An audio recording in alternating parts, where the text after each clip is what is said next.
eu falei para vocês que, exatamente, que gestão por competências é cuidar do gap. Gap é intervalo, vazio. Então, que vazio ou que intervalo? Intervalo da onde a gente está hoje para onde a gente quer chegar. Então, o que a gente acabou de desenhar nesse gráfico?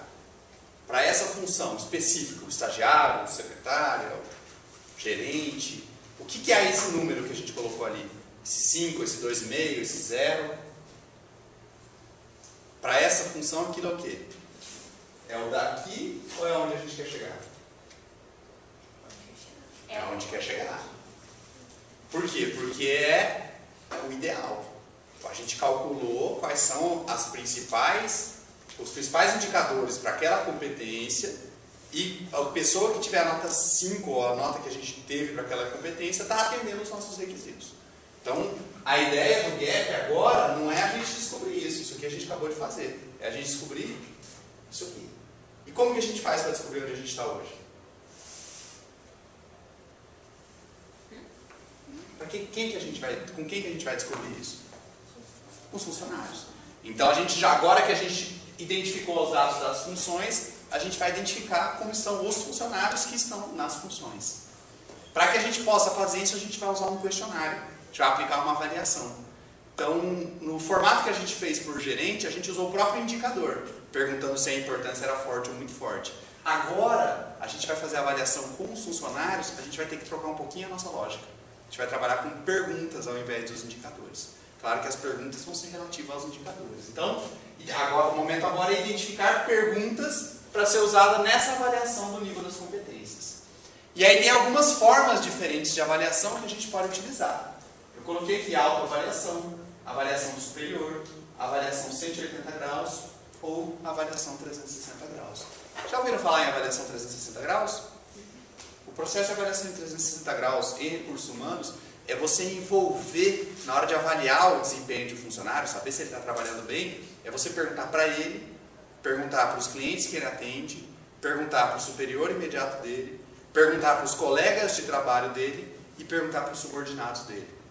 Por que 360 graus? Porque você está cobrindo todo mundo que se relaciona com aquele cara. Então, várias empresas têm adotado esse modelo de avaliação, quando possível. É claro que tem cargos que não têm clientes externos, por exemplo, para você avaliar. Tem empresas de determinados segmentos que é difícil você conseguir obter essa informação do cliente. Então, a gente tem que usar algum desses métodos de avaliação. Antecipo para vocês desde já, a maior parte possível que você conseguir avaliar, melhor.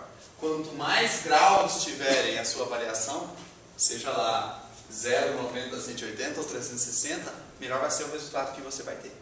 Então aqui no nosso exemplo, a gente vai fazer a avaliação simples, só como se fosse a autoavaliação.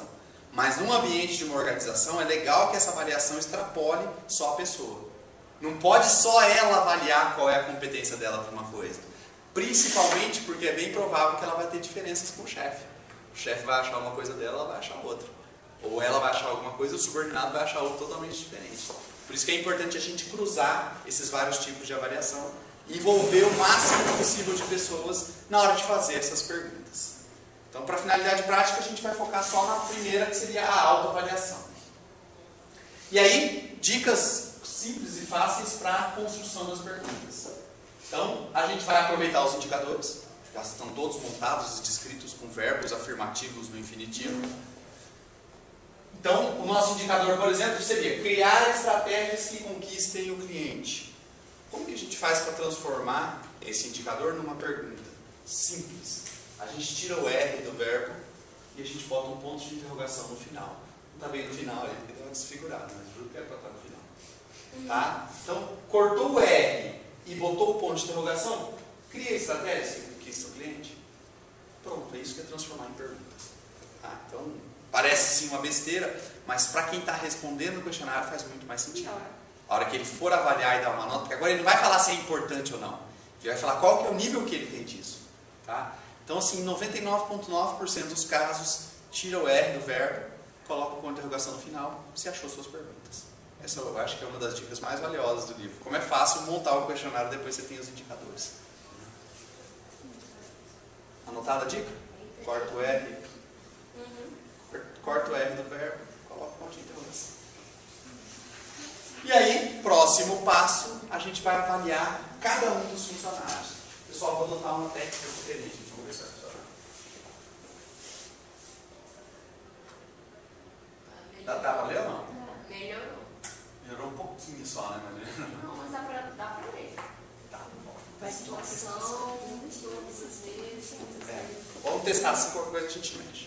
Então, gente, aqui a gente vai fazer uma avaliação do funcionário, onde a gente vai usar as perguntas. O que são as perguntas? Os nossos indicadores, né? Aqui era criar a estratégia, aqui era trazer ideias, corta o E e o R, trazer soluções e assim por diante. Então a gente cortou, botou o ponto de interrogação, e agora como que vai ser avaliado? Todas as vezes, muitas vezes, com frequência, poucas vezes, raramente ou nunca. Então lembrem que agora, quando vocês forem responder isso, vocês vão responder um funcionário olhando para ele mesmo. Então, será que eu crio estratégia que conquiste os clientes? Sempre. Isso é algo que eu faço muito bem, todas as vezes. Trago ideia para desenvolver produtos existentes? Sim, muitas vezes. Trago soluções criativas. Trago soluções quando faltam recursos? Não, acho que nem é parte do meu trabalho, eu não faço isso nunca. Tá? E isso para todos os nossos indicadores. E aí eu coloquei aqui no próximo slide, a resposta, o funcionário vai fazer isso com um xizinho, marcando na opção que ele teve, e a nossa pontuação vai ser assim. Lembra que a nossa escala é de 0 a 5? A gente fez todos os cálculos, tá? Todas as vezes vai ser nota 5, até raramente nota 1 e nunca nota 0. Então a gente vai pontuar a resposta dos funcionários de acordo com essa escala aqui. 5, 4, 3, 2, 1, 0. Eu vou voltar na tela anterior porque a gente tem as perguntas só para vocês aproveitarem. Então deixa eu só fazer isso. Então, queria que vocês pegassem agora, escolhessem aquele mesmo funcionário que vocês, cargo que vocês montaram o gráfico, e agora vamos avaliar esse funcionário.